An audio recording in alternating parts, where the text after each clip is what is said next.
Welcome to The Hypnotist, the show that gives you inside access to cutting-edge hypnosis with real clients facing genuine issues. Brought to you by the hypnotherapist demanded by celebrities, CEOs, and even royalty, Adam Cox. These recordings took place live from Adam's clinic in London's world-famous Harley Street. This podcast features powerful hypnosis, so do not listen while driving or operating machinery. This recording is not suitable for those with epilepsy or severe mental health issues. So, get yourself comfortable and enjoy today's episode of The Hypnotist.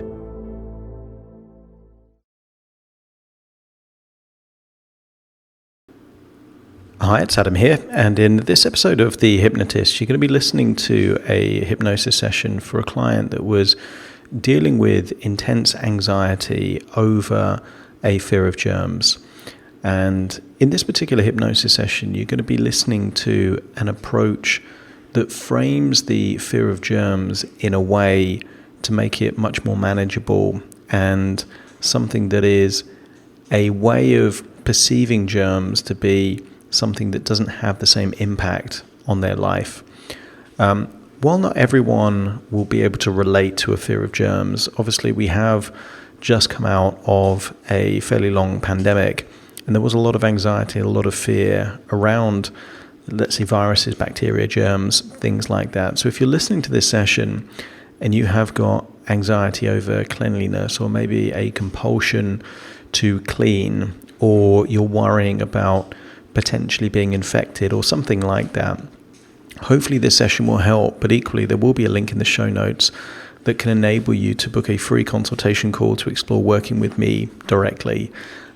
In order to benefit from this hypnosis session, ideally you want to be in a quiet environment with all devices, apart from the device that you're listening to this podcast on, switched off without any interruptions, and just find a quiet place to relax and enjoy the session.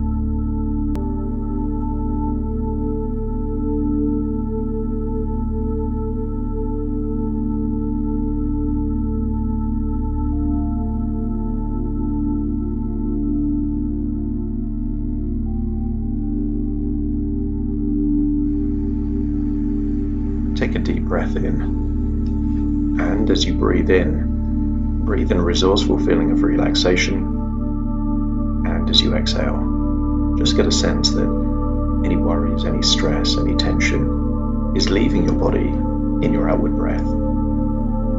As you breathe in and breathe out, just get a sense that you're breathing in a feeling of resourcefulness, and as you exhale, that any worries and more of that tension is leaving your body. Just imagine you can almost see that leaving your body in your outward breath. On the next inward breath in, not only will you breathe in a feeling of resourcefulness, but as you exhale, just allow your eyelids to close, and as they close, it takes you to a feeling of deep inner concentration. Notice how your breathing slows down. Position your body in a way to make you even more comfortable than you were before. Notice where tension is on your body, perhaps around your temple, around your jaw, your neck, your shoulders. And as you continue to breathe in this resourceful feeling of relaxation and exhale this feeling of any tension, any stress, notice that the tension is being released, unlocked, and it leaves your body, giving you a sense of calm and tranquility, enabling you to just go deeper and deeper, relaxed. I want you to use the power of your imagination to imagine that you're walking down a spiral staircase. Just imagine the type of spiral staircase that it is. Maybe it's metal, maybe it's wood, maybe it's made of bricks. But imagine you're at the top of that staircase, looking down. I'm going to count down from 10 to 1, and with each descending number, you will take a step down the spiral staircase. And when I arrive at 0, you will be at the bottom of this spiral staircase. Each descending number will enable you to feel 10% deeper and deeper relaxed, enabling you to access the part of your mind that is responsible for subconscious thoughts, different decisions, different ways of thinking, as you can recall the time in your life where things were as you wanted them to be now. Some people would call that normal, usual, as it was. Standing there at the top of that spiral staircase, looking down, you can see it's well lit, safe. Starting to count 10. Taking that first step down the spiral staircase, feeling tension lifted from certain muscles in your face. 9. Another step down the staircase as you become aware of any tension easing around your jaw. That's it. 8. Feeling tension just melt away in your neck and your shoulders. That's right. And then 7. Just feeling it. A feeling of relaxation and calm, just going down your arms, down to the tips of your fingers. Arms feeling limp, loose, heavy. That's it. Feeling deeper and deeper relaxed. That's it. And then 6, as you breathe in, just imagine your internal organs are starting to relax. Another step down the staircase. Heart, lungs, stomach, all relaxed now, taking you deeper and deeper relaxed. And then 5, just focus your attention on your gut. The gut is the source of anxiety for many people. A twisting, turning sensation, a feeling of being unsettled. And in many cases, while that feeling is there, people will occasionally feel a compulsion to do something to make that feeling go away. But what if that feeling is based on false information? Perhaps a voice telling you something which isn't true and isn't useful. That could still create a feeling of tension there in your gut, and I want you to imagine you're releasing that tension there in your gut.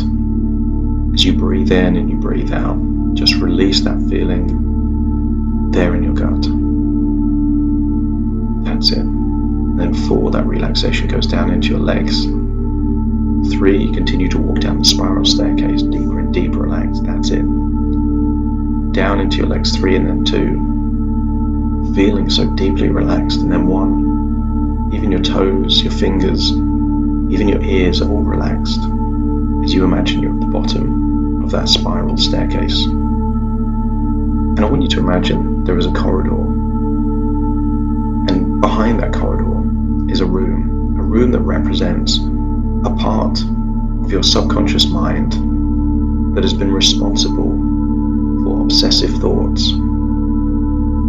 You can consider it a control room, a room in your mind where things perhaps have good intentions but have negative consequences. And I want you to imagine walking toward that control room. There's a door to the control room, and I'll count down from 5 to 1, and you will imagine opening the door to the control room, walking into the control room, and then closing the door behind you. 5, that's it. Putting your door handle there. 4, opening. That's it. 3, pulling the door open. 2, walking through the door, and then 1, closing the door behind you until you're there in your own control room of your mind. And I want you to imagine that it could look like many different things. It could look like a mechanical control room. It could look like a futuristic control room. A control room that is similar to perhaps an air traffic control room where planes and flights are navigated. But whatever comes up in your mind for you, is exactly the right thought. You can see perhaps charts, graphs, gauges, control panels. I want you to get a sense that this represents what is happening within your mind. And somewhere in this control room, there will be a representation of vigilance when it comes to germs and when it comes to bacteria. And I want you to imagine that one end of that gauge or that dial represents recklessness, a complete disregard for cleanliness and hygiene. And I want you to imagine that that is not an appealing outcome. And then at the other end of the spectrum is hypervigilance, an obsessive thought that any germ or any bacteria is a mortal threat. And I want you to intuitively know that that isn't a useful reaction either, because by investing so much time and effort and concentration on dealing with these very low-risk battles, it increases the risks of health problems in other areas of your life. And I want you to imagine turning that dial down into the middle at a level where you're comfortable with, a level that feels enough to keep you safe, but not so that you're obsessively worrying about bacteria and germs all the time. When you feel it's at the right level, I want you to then walk to a different part of the control room. And in this control room, there will be a representation of the voice of your obsessive compulsion. I want you to hear that voice, telling you the kind of things that it tells you to pester you, to nag you, to steal your peace of mind until you do the thing it wants you to do. Maybe that's clean or disinfect. And I want you to get a sense that this voice has a positive intention. It has the intention of keeping you safe. But I wonder if this singular function is aware of the increased risks that is being caused by a singular focus on one risk. I want you to imagine that if someone was crossing a road and they were worried about slipping over on something on the floor, that obsessive thought of not slipping over on the floor may mean they don't pay attention to traffic. The intention might be good to not slip over on a road, but in doing so, it increases the risks of being hit by a car. And you already know the consequences of obsessively thinking about germs and disinfectant, cleanliness and cleaning, how it's affected your overall health and well-being. I want you to get a sense that there is a voice that is responsible for influencing you for this compulsion. But this voice only has power if you feed it with attention and compliance. If you were to turn down the volume of this voice, you deprive it of any attention. And why would you comply with a voice that you can't hear? So I want you to imagine looking at a volume setting for the voice that represents this obsessive desire to clean. And I want you to imagine seeing whatever volume it's on right now and just turning it all the way down to mute or perhaps to zero. And I want you to imagine that no matter how hard this voice attempts to influence you to clean, it has no impact because you can't hear it. I want you to imagine you have so many options at dealing with this voice. You have the ability to turn down the volume, to shift the location very far away. Perhaps you can imagine what it would be like if the voice responsible for this compulsive desire to get you to clean was on a different planet, a different galaxy, very far away, that no matter how loud it was, you just wouldn't hear it. And I want you to imagine what would happen if you were talking to someone else and you were influencing them for them to do something that you wanted them to do. Every time you asked them to do something and they did it, you would feel more and more powerful. What would happen if one day they stopped listening? No matter how much you talked, it was almost like they couldn't hear you. Whatever you asked them to do, they didn't do it.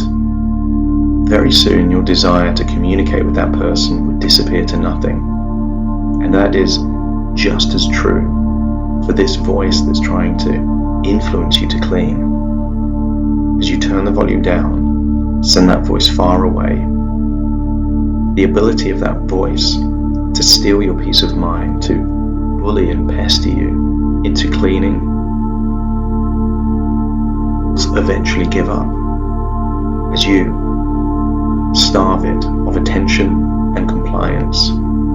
It will simply give up. While you're in this control room, I want you to be open-minded to different ideas and suggestions, that you are updating belief systems. I want you to accept the suggestion that you can feel calm and relaxed in any environment.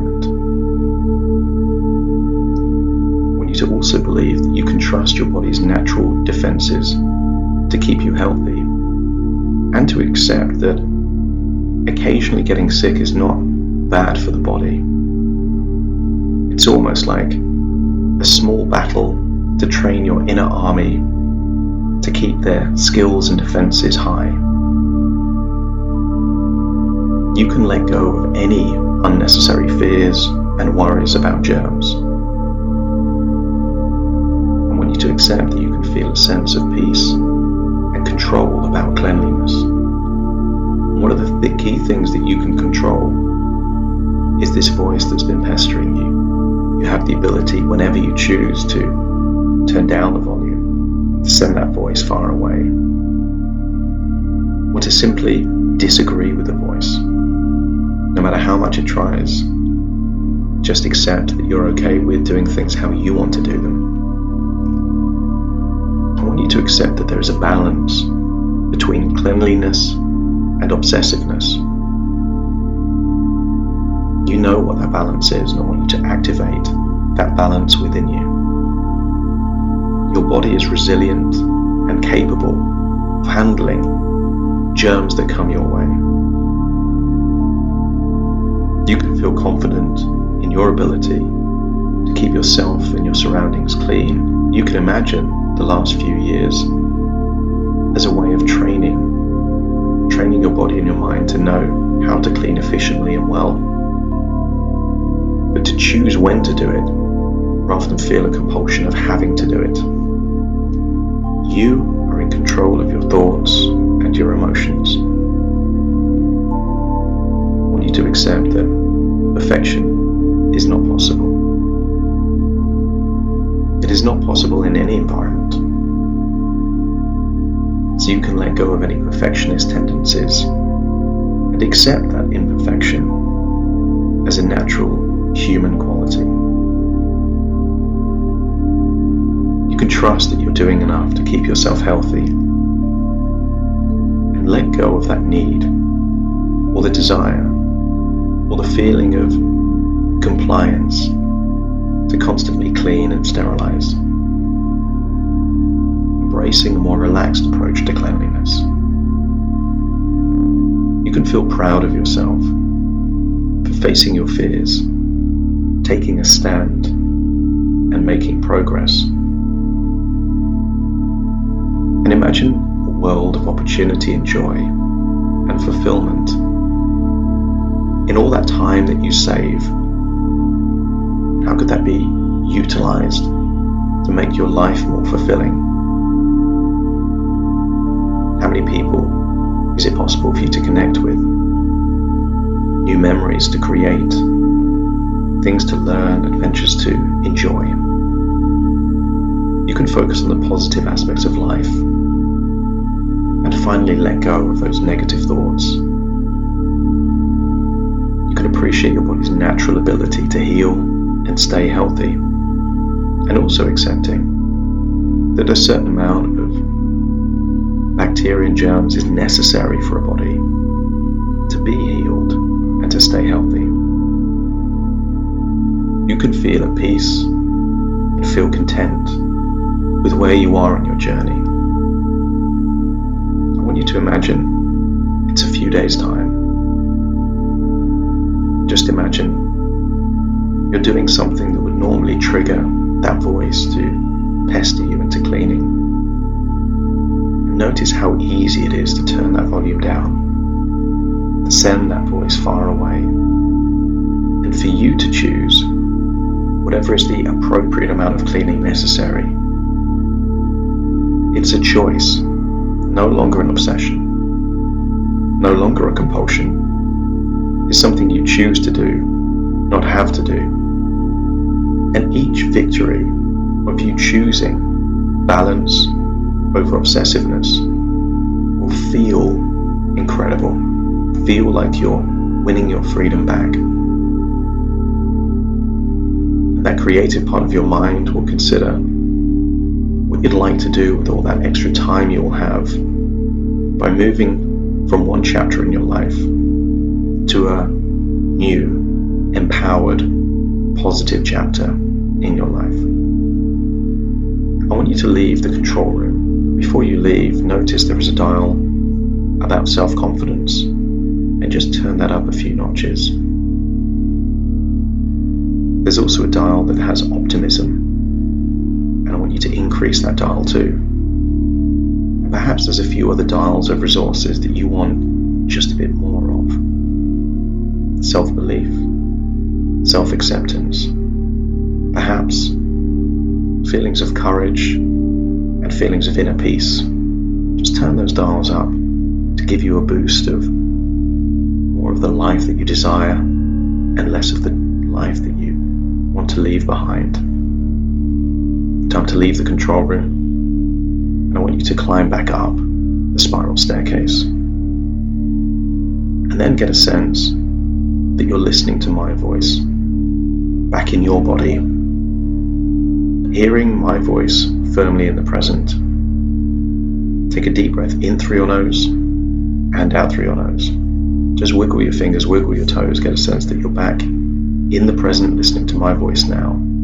As very soon I will count from 1 to 10 to awaken you. You will awaken feeling empowered, resourceful, feeling a desire to have fun, turning down the volume of that voice and living life on your terms, with your choices, in the way that you want to live. Starting to count to awaken you. 1, 2, 3, waking up. 4, 5, 6, or alert. 7, 8, open your eyes, open your eyes. 9, 10, wide awake, wide awake, wide awake.